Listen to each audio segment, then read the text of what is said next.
By 2032, ACT will empower 20.2 million more learners to exit high school ready for post-secondary and work opportunities.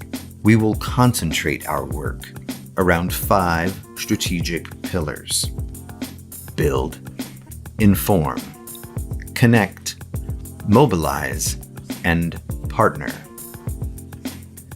We are collaborating with key stakeholders to bring this bold new vision to life. We've got our work cut out for us, and with your support moving forward, we will make it happen.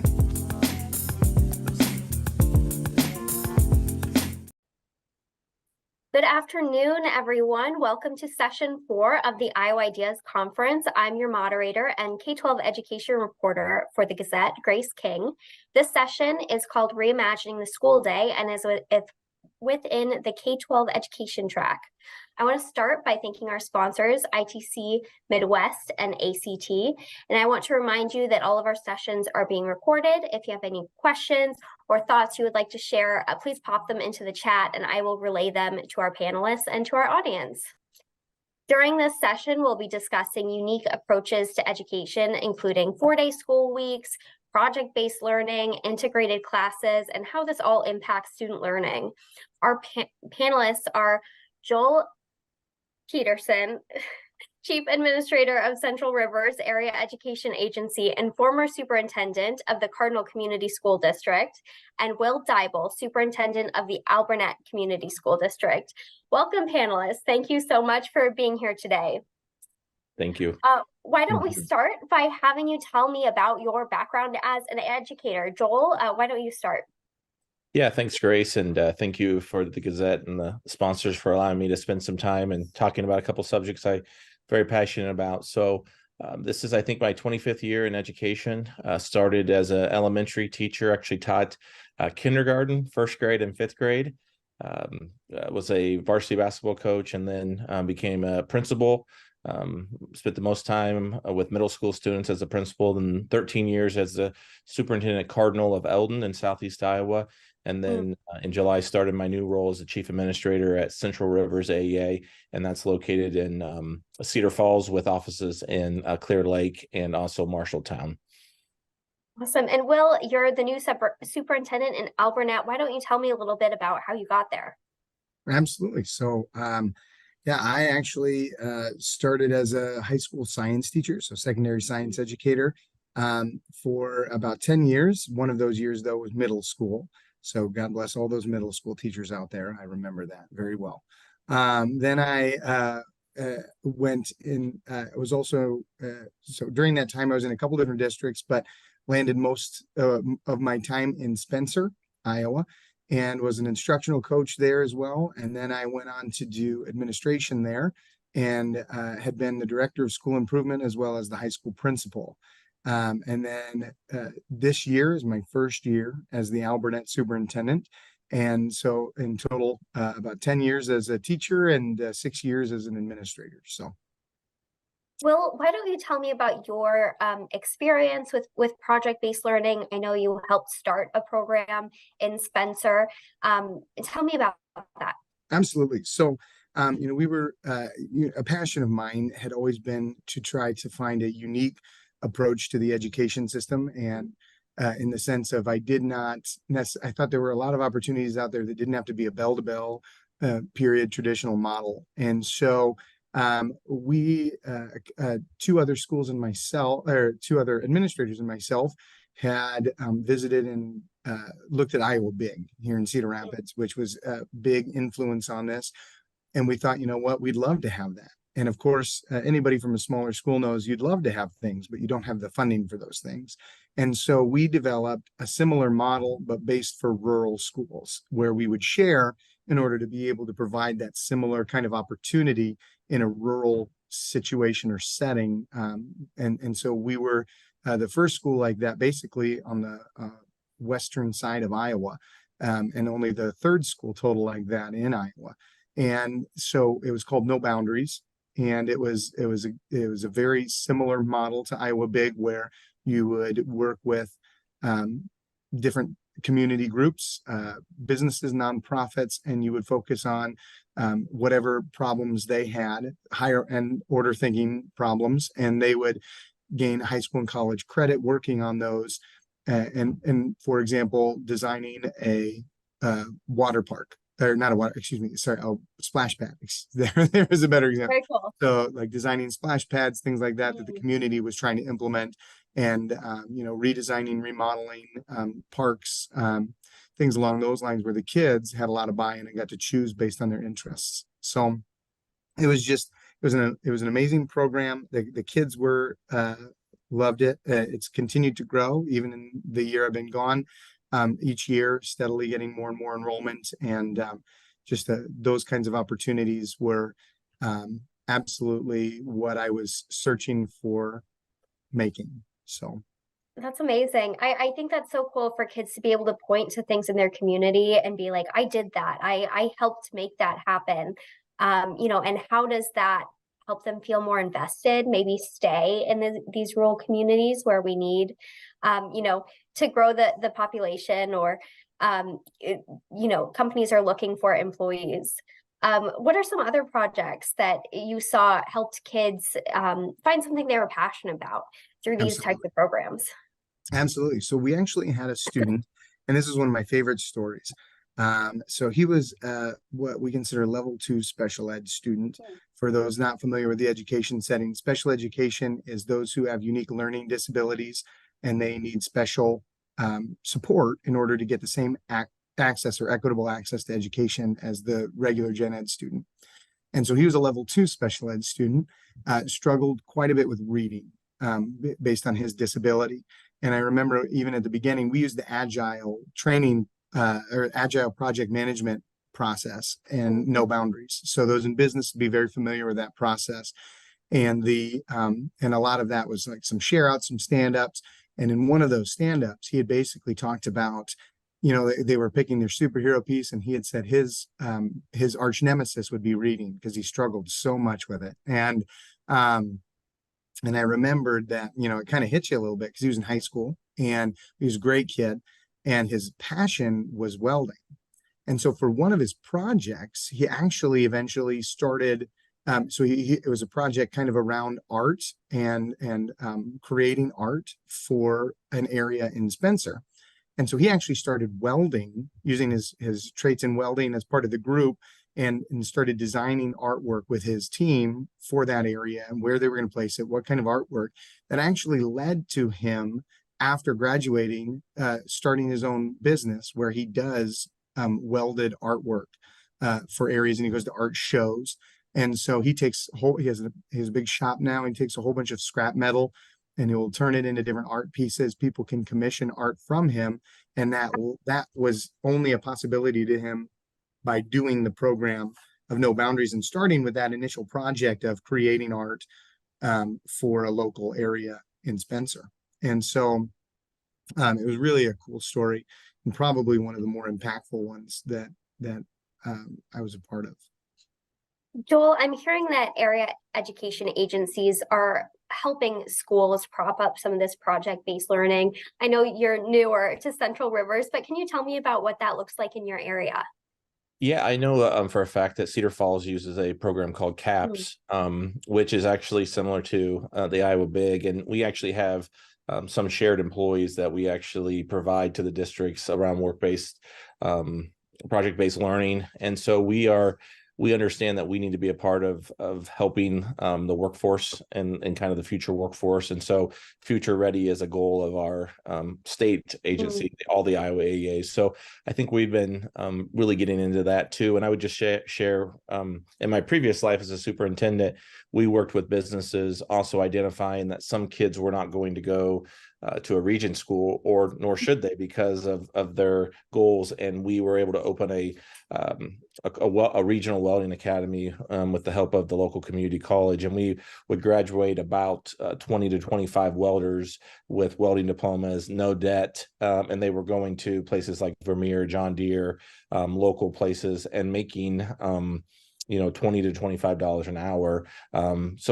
So really, I think to go along with what Will's saying is that once you identify the needs of the community, how can you start to get those kids maybe learning about those before they get out of high school, so they can have apprenticeships, they can have maybe some of their college paid for them.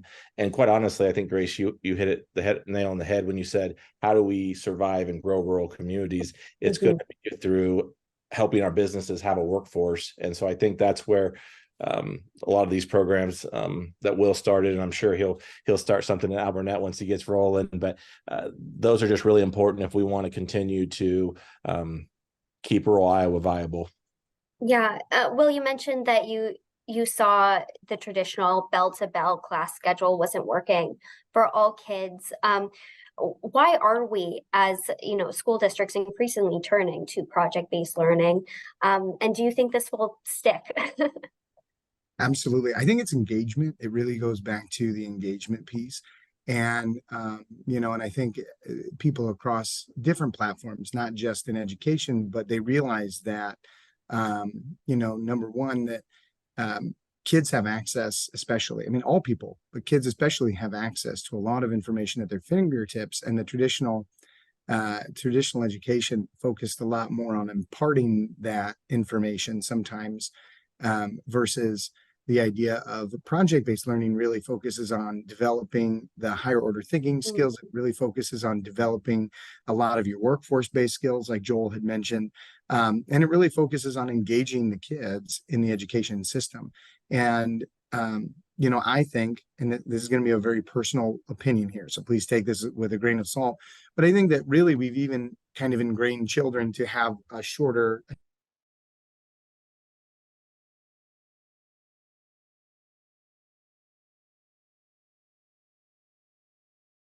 and not necessarily engaging with the content, then they're not going to retain it, and it's not going to keep their interest, and they're going to think it's something that's a pain, and they're not going to want to do it.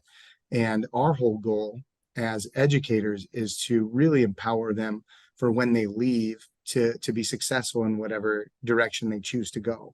Of course, we're also supporting the community, so we want them to know about and be encouraged to come back to the communities we're a part of. But on the same token, regardless of whether they come back or not, we want to make sure that they can be competitive and successful.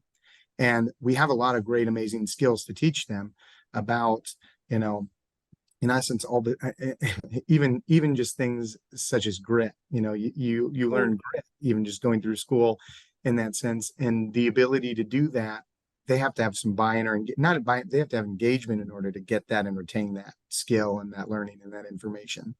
And so switching to a model that provides more engagement, I do absolutely think that's going to continue to stick. And whether that continues to, I believe that will be that project-based piece, as long as you keep the tenets in it of making sure student interest is involved and that it's relevant. I think that'll be huge. But even again, like that idea of, changing the model of how it's even implemented might go on. I've seen great examples involving computer science. I've seen great examples involving regular science, ELA, a variety of ones, and all of them have the one theme in common of engaging students based on their interests. Absolutely. And I think there was a computer science panel earlier today as a part of our conference. Yeah, that was at 11:20. So if you missed that, I'm sure you could go back and check out the recording later. I know I will.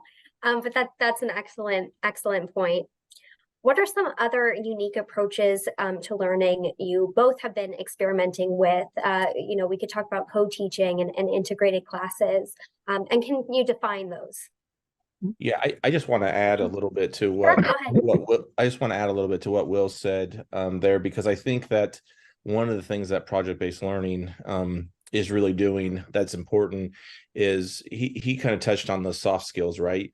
About how to work together, how to solve problems, how to listen to someone even if you don't agree with them, how to take what you know, but we're not giving you all the answers. So how can you take what you know and transfer it to a different skill?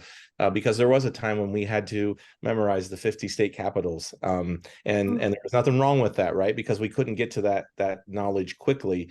But now maybe there's questions about the state capitol needs to do something with a highway, and here's all these things they have to do. So you can still use some of that knowledge, but it's getting them to be thinkers and not just regurgitating facts. And I think that's what is happening, and that's a little bit of a challenge, because some of us did not learn that way.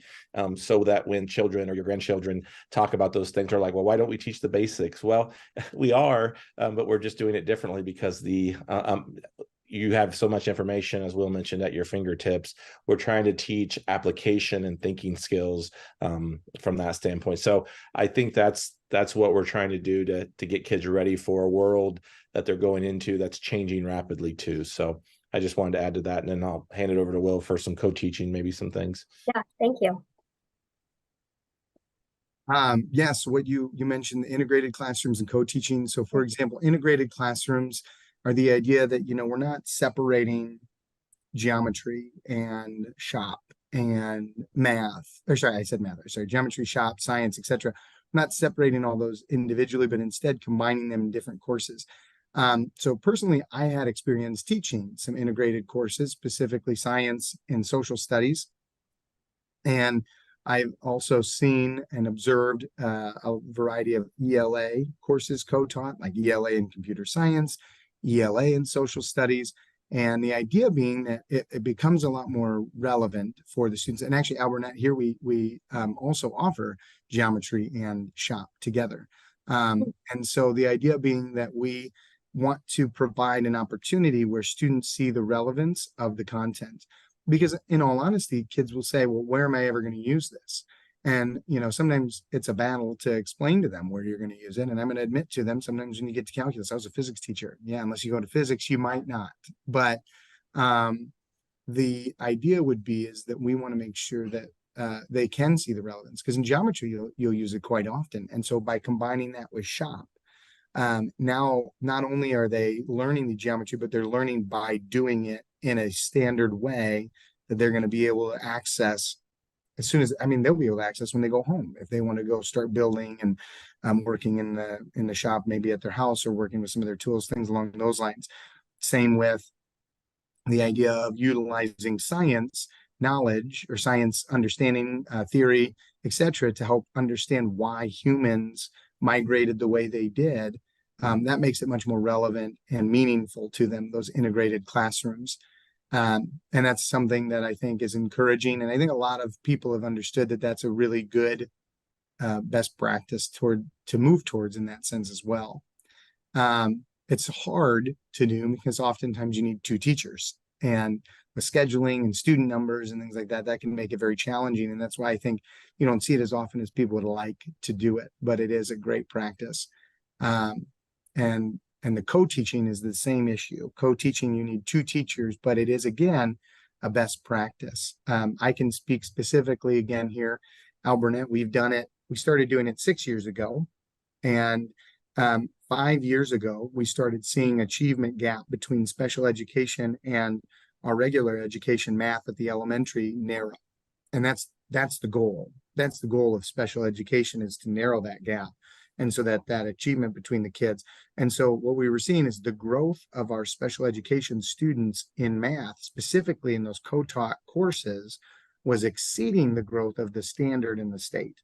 And now that's just for elementary, but that's just because that's where we co-taught in math.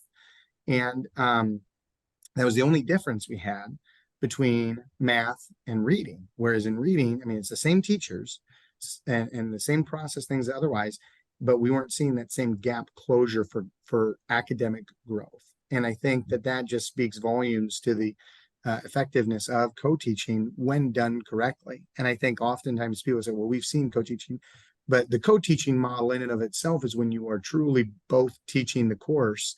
And sometimes you see models where, unfortunately, they fall back to the special ed teacher just basically being like a glorified para-educator in the classroom. Right. And I think as long as the model is implemented appropriately with fidelity, it's a very great model in order to help close that achievement gap between your special ed students and your gen ed students. And it also, again, then just follows with the integrated classrooms on the success you'll see with engagement. I understand there's a new Iowa law this year too that is helping support integrated teaching. Can you talk a little bit about that? Mhm. So for consecutive courses, the law was actually made to help really, in essence, reduce the teacher shortage issues. For example, you could do like consecutive courses in the same one. So you could teach Spanish 3 and 4 together in the same period with the same teacher in order to reduce the number of like sections you'd have to offer. But for many schools, it actually became a really great opportunity to be innovative again with how they're doing it. Because if you have competency-based, the ability to do competency-based grading within your like board policy or whatever else, and you're a standards-based system, then you could actually offer Spanish 3 and 4 as an integrated class and give them credit for both 3 and 4 for the year, as long as it's competency-based and as long as it's standards-based, in that sense of like it's a standards referenced course for the grading, and that you have a competency-based clause in like your board policy, for example. And so there are a couple schools that are doing things like that now that came into place. It is a really unique and ingenious way, in my opinion, of approaching that issue, because you can then use your upper level Spanish kids to be teaching in addition to the teacher, the lower level Spanish kids. And in turn, they're your ones that are teaching are learning it better, and the ones that are learning it in that sense are also getting it better because they're getting it in multiple ways. Yeah, that's so much reinforcement. Yes. So much reinforcement is really the key there. And again, I don't know if that was the intent behind the law, but that worked with how it was implemented. And so you can, and I know, like I said, I know of, I think 3 that are doing that right now. For sure, one of them is Spencer, where I was at. So is doing that. And it's a really great opportunity for kind of some innovation and honestly, a way to manage to a degree those integrated classrooms. Yeah, I spoke with a teacher here in Cedar Rapids at Metro High School last week, where they are also doing integrated classes, and they're doing a lot of credit recovery, helping students reach their goal of graduating at Metro. And he said that this helps them, it helps encourage them to stay on the path, because if they can get double the amount of credits in one class, it helps them reach their goal. So that's really awesome, the way we're seeing this effectively help students do that. Joel, how is the AEA?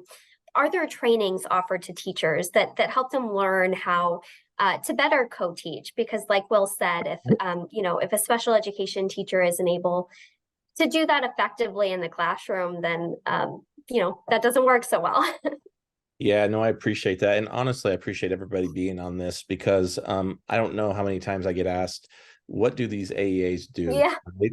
And 80% of what we do is support special education students. And the thought behind that was, there was a time where, depending on where you lived in Iowa, that you may or may not get great services, or a kid with a disability might not be able to go to school because they don't have the same services. So our goal, and 80% of what we do is to try to give teachers and schools the support to make sure that every kid is learning. And we look at the same data that Will mentioned, as far as the gap between IEP students and non-IEP students, and we have work to do there. Some of the scores that we see from the national, the NAEP assessment, we need to do better. So I would say that the AEA is constantly in the schools, supporting those teachers, helping them write goals. We do have co-teaching, and I think co-teaching is one of those ones that it seems to go kind of in a pendulum, like where it's really popular and it kind of goes away a little bit. But I do think that it's an area that we could improve on. But it is very difficult if you don't have the funding needed to make sure that teachers have common planning time, where the special education teacher and the general education teacher are actually planning, and it's not just one teacher just stands in there to get those kids in there. So I think it goes back to funding. It goes back to best practices, but a lot of schools right now, because of staff shortages, are just trying to survive. And so I think it's, how do we get best practices? And the AEA is in a position to really be a leader in training and supporting students on that front. Well, I want to remind our audience that we are taking questions, so pop those in the chat if you have them. I want to kind of pivot here and talk about the 4-day school week. Joel, I think you at Cardinal kind of piloted this in Iowa, so tell me about that experience. Yeah, so I'm still healing from scars of that. No, I'm just kidding. So we were, I believe, at the time the fifth and largest school district in Iowa to become a 4-day week. We actually had discussions probably in 2018 about the concern on the data we were seeing with teacher shortages, the number of applicants that were coming out of our teaching programs. So being in rural Iowa and Southeast Iowa, it's challenging to recruit people that sometimes want to be in a more metro area and come and stay in certain rural areas. So at that time, it was a little too big of an idea. I learned a little bit about just being too out in front of things, and so we put it on the shelf. And then it came back. I think after COVID, there was a lot of ideas about the stress, the challenges of getting teachers.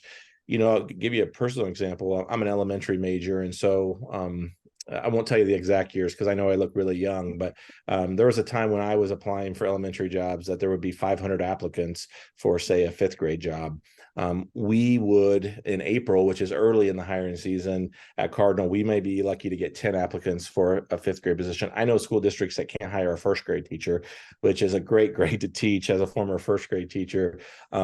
And then we're talking elementary ed. We're not talking about science, Spanish, special ed, family and consumer science, industrial tech. Those So really specialized fields. Yeah. So at some point we just said, listen, there's not a perfect situation here, but we have to do different to be competitive and to attract great teachers. And what we looked at it wasn't primarily to save money. If you look at 20, 30 years ago when schools went to a 4-day week, it was primarily to save money and energy costs and those things. But we really saw it as recruit, retain teachers. And then one of the things that came out of it too was a real, I think, renewed focus around mental health of our teachers and our students by having some extra time to just work if they need to because their family needs some extra funds or things like that. So we started talking about it and planning it, and now they're in their second year. I was there during the first year. We found that student achievement stayed about the same. So we didn't see high increases, but we didn't see huge decreases, which is one of the things that most studies will show you about a 4-day school week is that there are some bounces in student achievement, but typically it stays somewhat static because the number of hours of instruction doesn't change, just the number of days do. So, so I would just say that in both years that I was there, we were hired up in June, which is unheard of oftentimes in school districts, except for some paraeducators. We've heard teachers when they apply with us that they say, hey, tell me more about this 4-day week. And we've also heard teachers that say, hey, I'm not going to leave even for a little bit more money because I love this flexibility and freedom from that standpoint. So there are some challenges that come with that. There's a worry about daycare. We had some options with that, but that really honestly didn't become a huge issue.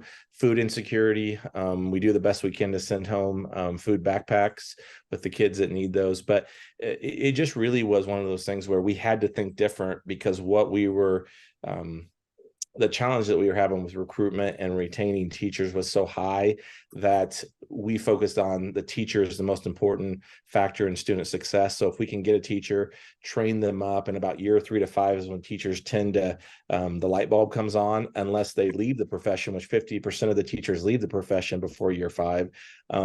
We thought if we could keep them long enough, that it was just going to be a good thing for kids. And so, we'll either be really smart or not here in about 5 to 10 years on when the data comes out. But for us, it just was something that we had to do differently to be competitive. And right now we feel like, that there are good things coming out of it. Are you hearing from other, educators from across the state about this? Yeah, that's a great question, Grace. I field it's a little unique because I was the one who started it, and then I take a new job, right?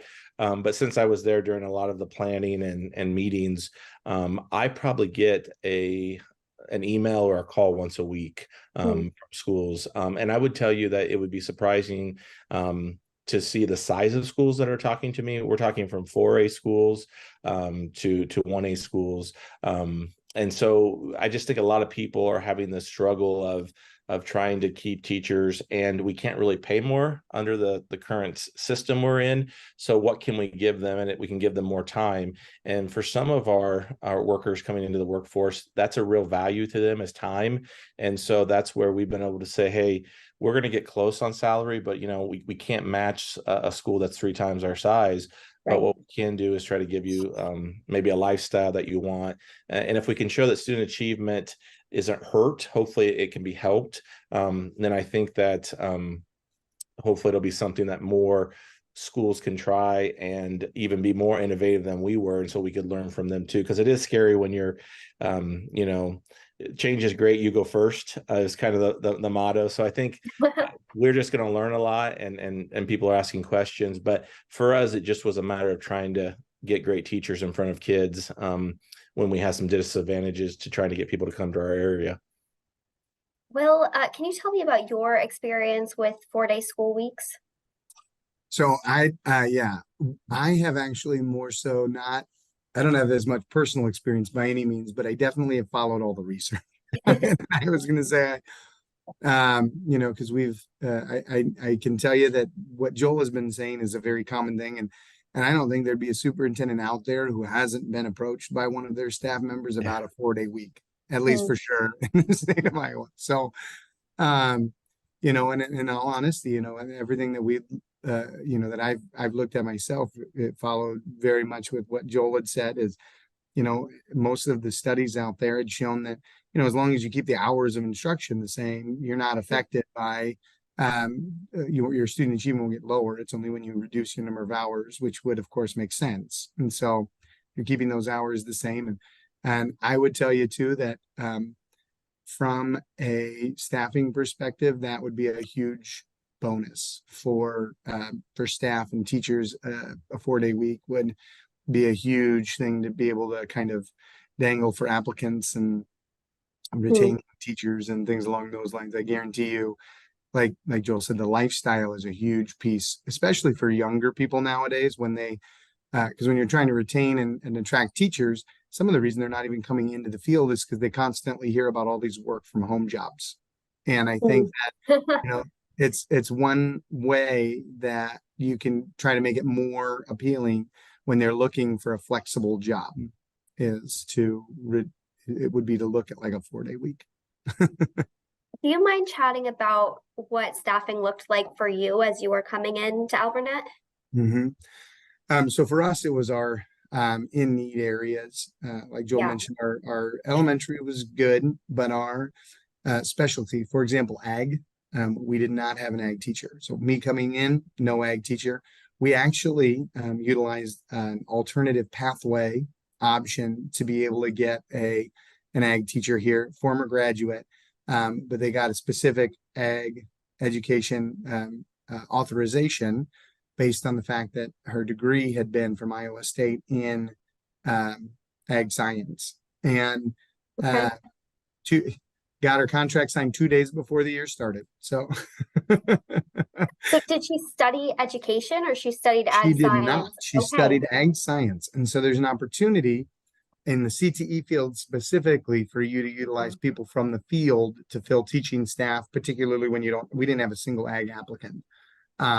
And so then we had reached out to her and asked if she'd be interested, since our high school principal knew her as a former student and knew she was I want to say kid, because I'm older, but she's an adult. Like, she's a good teacher. I was like, it's just hard for me not to kid.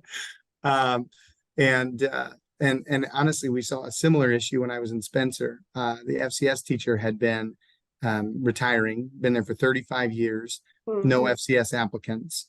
And so had been looking at that alternative pathway as well, but then couldn't even find somebody that met the alternative pathway criteria, and ended up having to do unique offerings instead. And they didn't end up offering the FCS this year just because there was no teacher. Oh, wow. And so that's a very common theme across the board in those high need areas, as Joel mentioned. Yeah. We have an audience question. You've discussed student engagement. Have you reflected on teacher engagement and retention with the high turnovers nationwide? I think this lends really great to what we're talking about right now. Yeah, no, I would say absolutely. So, thankfully, in that sense, I have been lucky in the sense that the majority for me and here in Alburnett, as well as over in Spencer, the majority of our teacher turnover was retirement. We percentage wise, we're in the single digit percentage of teachers that left for reasons other than retirement. And it's currently where Alburnett is at as well. And but I think the audience member is absolutely right that that's not a common theme across the country. And I think that really comes down to the culture of, number one, engagement with the teachers, and that really comes down to empowering the teachers as well, and not overloading them.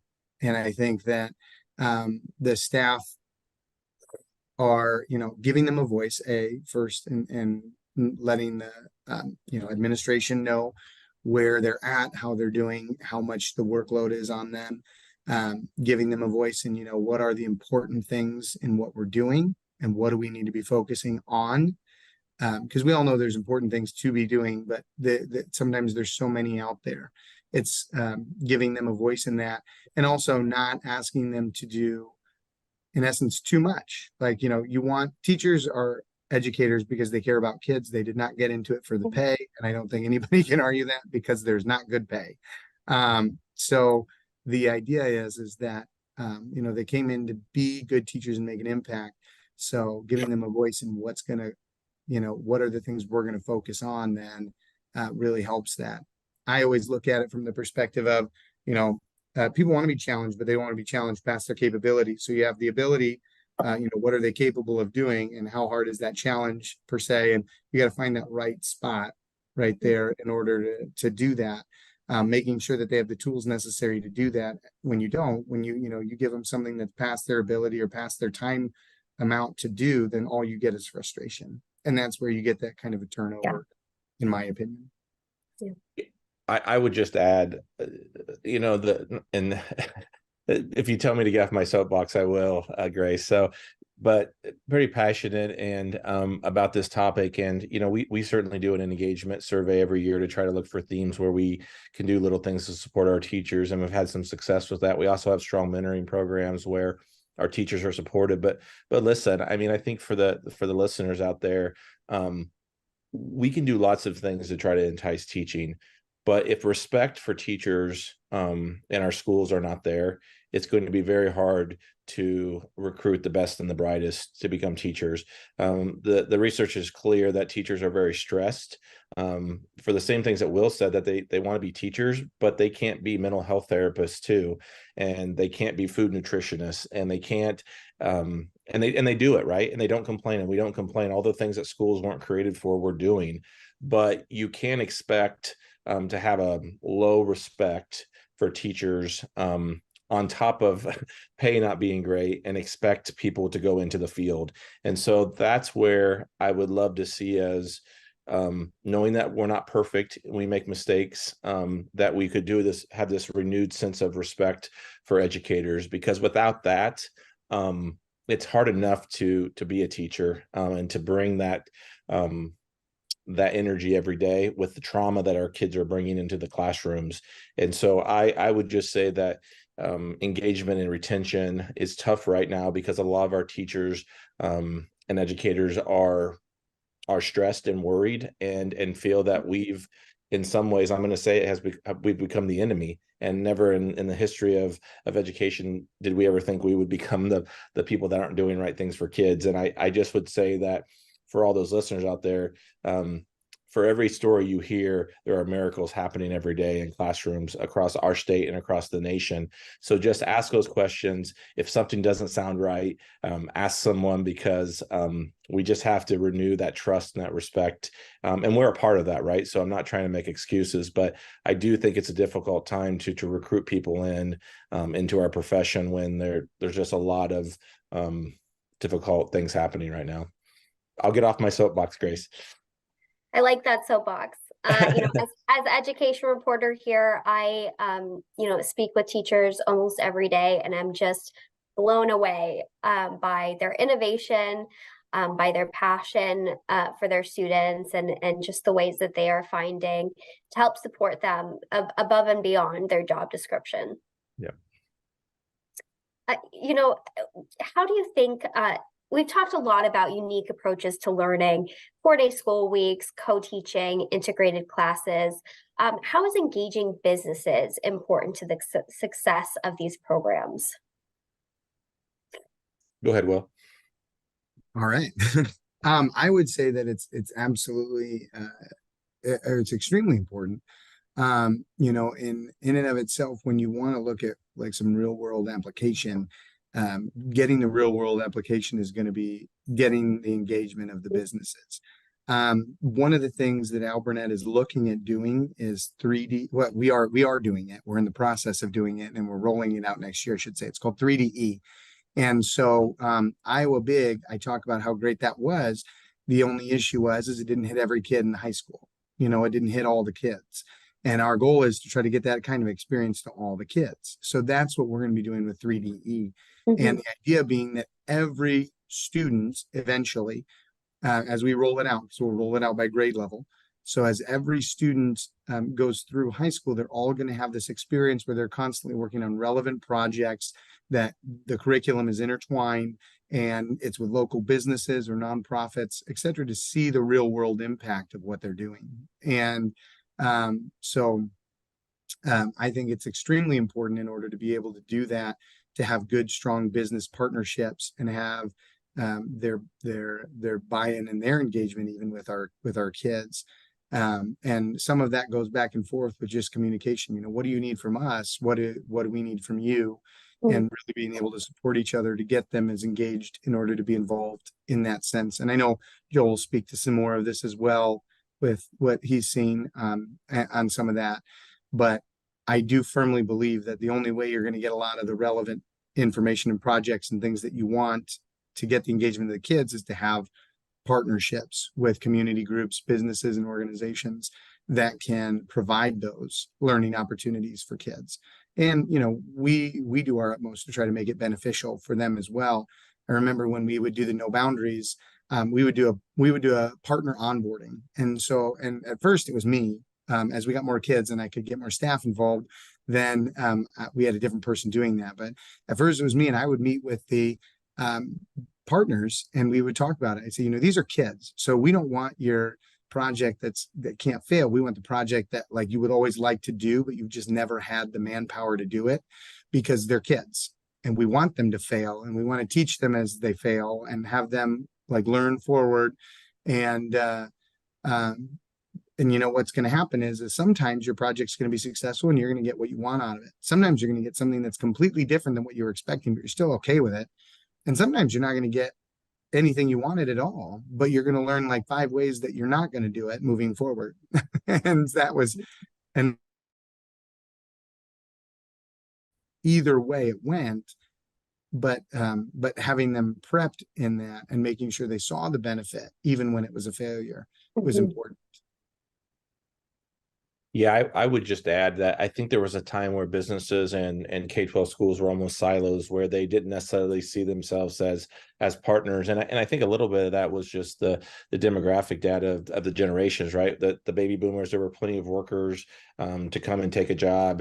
And then as those generations have shifted, there's just less workers. And so businesses are seeing schools as pipelines to help them get workers, and where there might be one worker and 5 businesses are trying to recruit this person, and the incentives to get these workers are greater than ever before.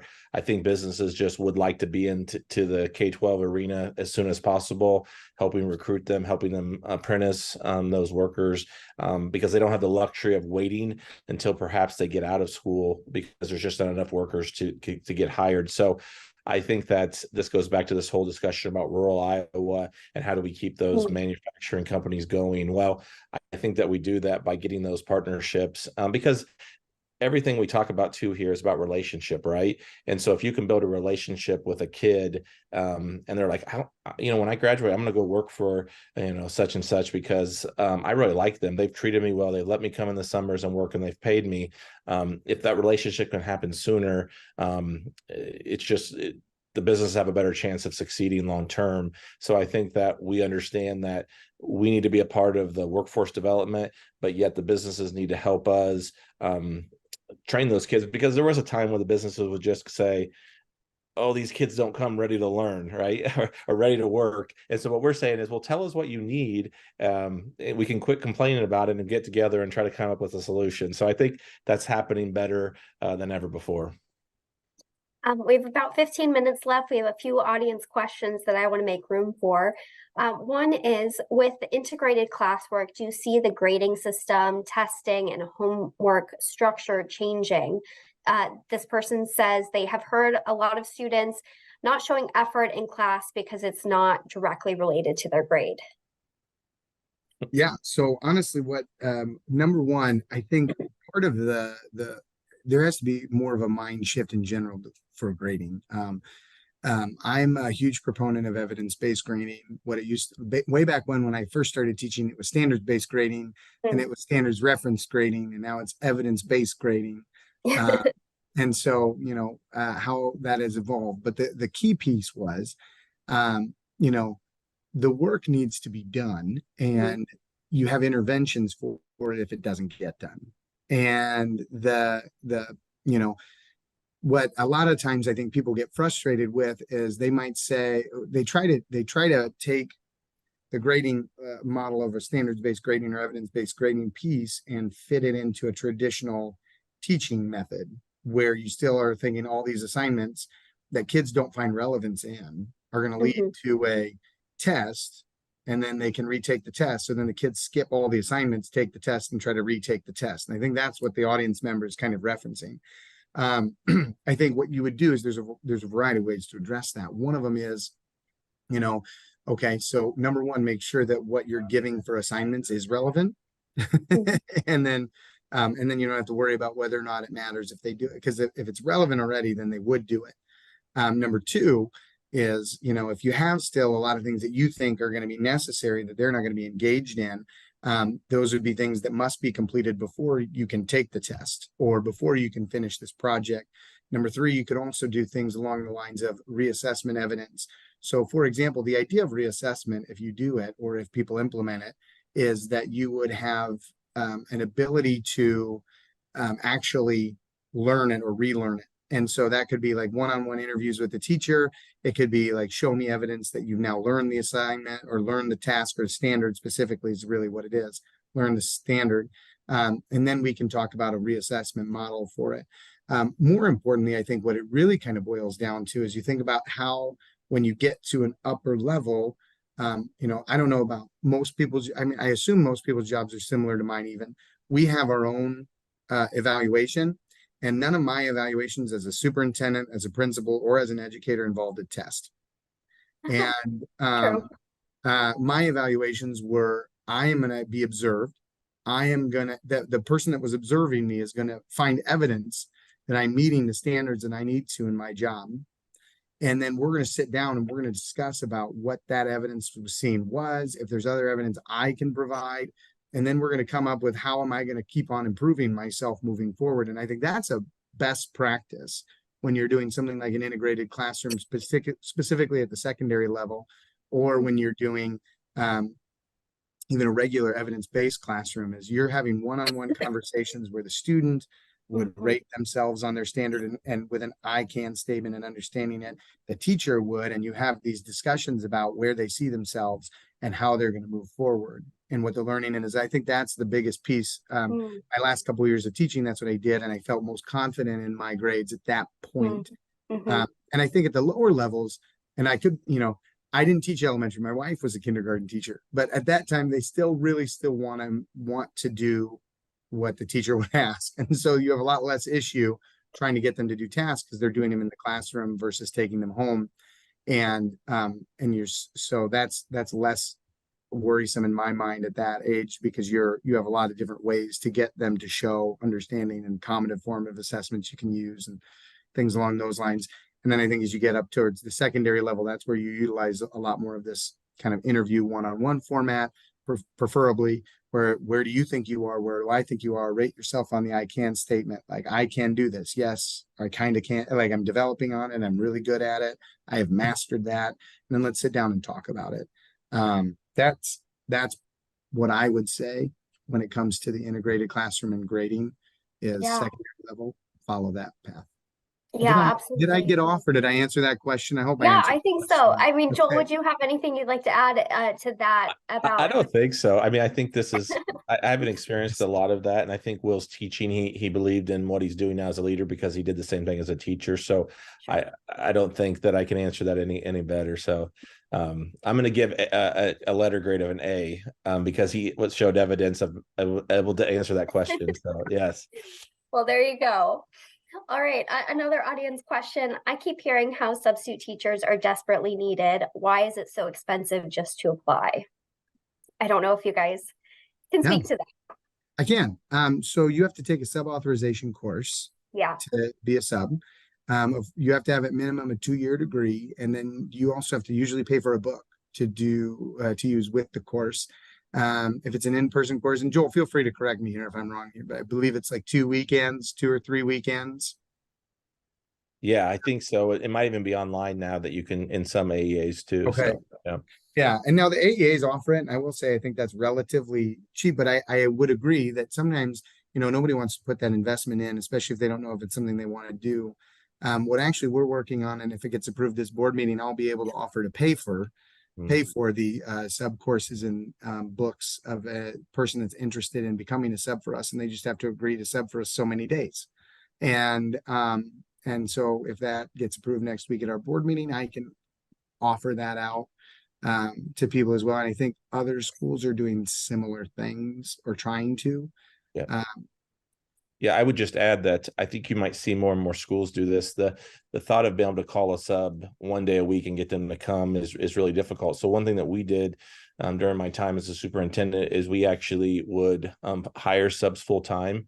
Now they might not necessarily make the same as a starting teacher because the expectations were not as high with keeping a grade book, or you basically don't have to come to professional development. But we basically made a commitment to a sub where every day you're coming to Cardinal and you're going to get a paycheck that you can count on. It's going to look the same.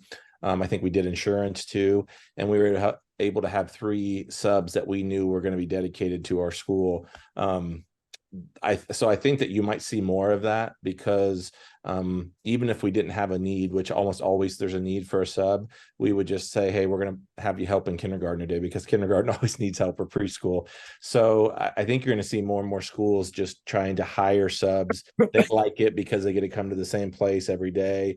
They know what their paycheck's going to be. They're paid either 12 or 24 pay periods, depending on the district. So I think we'll see more of that. But you talk about a culture killer for a school when teachers are covering classes and they don't get their preps or their breaks, and it's happening time and time again, or you're putting 2 first grade classes together because you don't have subs. So I think it's something that we have to be creative about because it really does wear people down when we don't have enough subs, and you feel stressed about going to your child's doctor's appointment or wanting to take a day off because of something. I mean, it's just one of those unique things to maybe happens in schools with substitutes aren't available. It really hurts culture.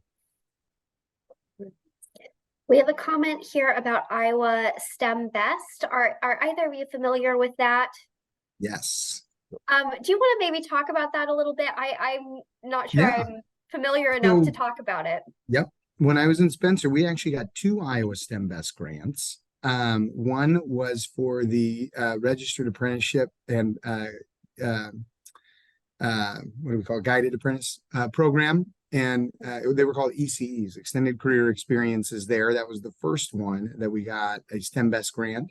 And so those are grants that you can utilize from the state in order to get unique implementation that would either, science, technology, engineering, math type pieces, and that are also focused on kind of workforce development.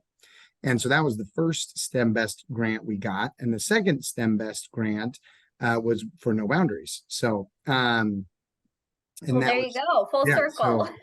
so full circle. So then we got both of them. It's a great grant program that's available through the state and can be utilized in those fashions. And again, honestly, like, I mean, I encourage other educators to go out and when they have some unique ideas like that, try to utilize that grant as a starting point, because it can give you some of the initial startup costs of getting something going, which always seems to be more expensive than you'd like. But yeah, it was a great program. I know at Spencer we did it twice, so actually I think we even got like an extension on one of them 1 year. So yeah, it sounds like this viewer said that school districts can request up to $40,000 in awards, and those applications are open through December 13th. yes. So, and this has been going on since 2014. So very cool program in our state. Well, we have about 5 minutes left. So if you have any last questions, pop them in the chat. Are there ways that the Iowa legislature could support, some of these unique approaches to learning, or do you guys have any last comments that you would like to share with our audience? I mean, outside, of course, and I'm sure Joel would agree. Of course, we always can say we could use more funding for that. Yes. And I think that that's a given. But one of the things that I've actually approached some legislatures about in the past and currently still is the idea that, I mean, it makes sense in the elementary to really focus on a standardized test to make sure they're at the reading level and the math proficiencies that we need them to be at to make sure they can be successful, because you need those skills to be successful later on, period. And that makes sense. I get it. But particularly when our focus on the secondary or in high school is more based on the idea of soft skills or workforce, learning in the workforce, or helping students see that there are other pathways through the workforce. I very much encouraged an alternative option of assessing students at that secondary high school level instead of necessarily having to do a test. Because when you do some of these unique programs, you're not on the same time frame or that other traditional pathways are going to be on when you hit the standards at this time, or you hit the standard at this time. You might hit more standards all towards the end and not hit them at the very beginning. And then, or literally, I remember one of the times our math course that they got credit for that was in November, you hit it all after the assessment. So like the majority of their learning came after the Iowa assessments. And so I've talked about the ability to be flexible in that sense. And if there was some kind of opportunity for that, that would be great. And of course, more grants or funding for those unique opportunities are of course wonderful as well. And just, of course, teacher pay would be something that I kind of bring up fairly frequently for for legislators. Go ahead, Joel. Yeah, I certainly, I would, it may not go exactly with approaches of learning, but there'd be two areas, and they're both around support for children in poverty. I would love to see, right now we get half the funding for a child that goes to preschool. So many of those children go to preschool for half a day. We were able to, with some partnerships, provide a full day preschool, but even if we could start small and fund full day preschool for children in poverty, and I know there's metrics on how they determine that, but I think that would be a huge investment that actually could help us long term. If we could get more kids into full day preschool, I actually think it would be good for workers and businesses to have quality childcare while they're learning. And the second one is, I talk a lot about I believe half the states in our country have a dedicated funding stream for children in poverty, children that are free and reduced lunch. And that funding comes on top of their regular funding that they get from the state. And you could use that for mental health supports. You could use that for before and after school programs. You could use that for more nutrition. But if you dig into some of the data about Iowa, from about 2000 to 2022, our free and reduced lunch rates in our state have doubled. It went from about the average of 20% of our kids being free and reduced lunch rates to about 41 or 42%. And so as we continue to look and say, why is Iowa dropping in some of these national scores? I would continue to make the argument that Iowa may not look the same as we remember Iowa. And that's not a bad thing, right? And perhaps more challenges. We have more diversity than ever before, which is a good thing for our state. But those bring more challenges to our schools. And so I think that in the area of poverty, I would love for us to at least study it. It doesn't even mean we have to allocate funds until we understand it. But what I'm finding is that it's a topic that doesn't even like to be discussed right now. And I would love to see a study bill or something that allows us to identify poverty. What are some of the barriers and what are some of the best practices that perhaps other states have done to help kids and can learn. And when I want to make sure that listeners here too is that kids from poverty can learn, and they can learn at high levels. It just means that they don't come in with the same tools. The gaps perhaps are higher, so we may need extra things to bring them up and close the gap sooner. So those would be a few things that I would love to see us focus on as Iowa as a state is changing and having new challenges. Absolutely. Well, thank you both. I appreciate your time so much. I learned a lot. I always love hearing about project-based learning. And like I said at the beginning of this conversation, having students producing things in their community, coming alongside businesses to help make something happen, and then being able to point to that after they graduate high school even and say, I helped make this happen and I contributed in this way. I think that is incredibly beneficial. So thank you all for attending our session discussing reimagining the school day. The next session in the K-12 education track will be tomorrow, Friday at 8:30 a.m. and we will be discussing long-term strategies in workforce and recruitment. So that goes along very well with the conversation we had today. So that's at 8:30 tomorrow. I'll probably be tuning in, but thank you everyone. I hope you had a great day and enjoy the rest of the conference.